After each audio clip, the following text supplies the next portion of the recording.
অনর্থক এবং বেহুদা জিনিস থেকে বেঁচে থাকা। আজকাল পুরুষ বলেন মহিলা বলেন আমাদের বেশিরভাগ সময় নষ্ট হয় ফেসবুকে, ইউটিউবে, টিকটকে এবং মোবাইলে, হোয়াটসঅ্যাপ ইত্যাদিতে। স্মার্টফোন টিপতে টিপতে আজকে আমাদের দিন যায়, রাত যায়, নামাজ বরবাদ হয়ে যায়, আল্লাহর বিধান থেকে আমরা সরে গেছি। আল্লাহ আমাদেরকে হয়তো দুনিয়ার নেয়ামত দিয়েছেন, এর মধ্যে আমরা হাবুডুবু খেয়ে কিয়ামতের আগে মানুষ এইভাবে আস্তে আস্তে ইমান হারা হবে, আমল হারা হবে, সেটি আমাদের মধ্যে শুরু হয়েছে।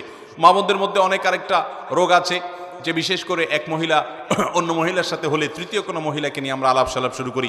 অনেক সময় নিজেদের ঘরোয়া পরিবারের মধ্যে ঘরোয়া সম্পর্কগুলোর মধ্যে আমরা গীবত শেখায় শুরু করে দিই।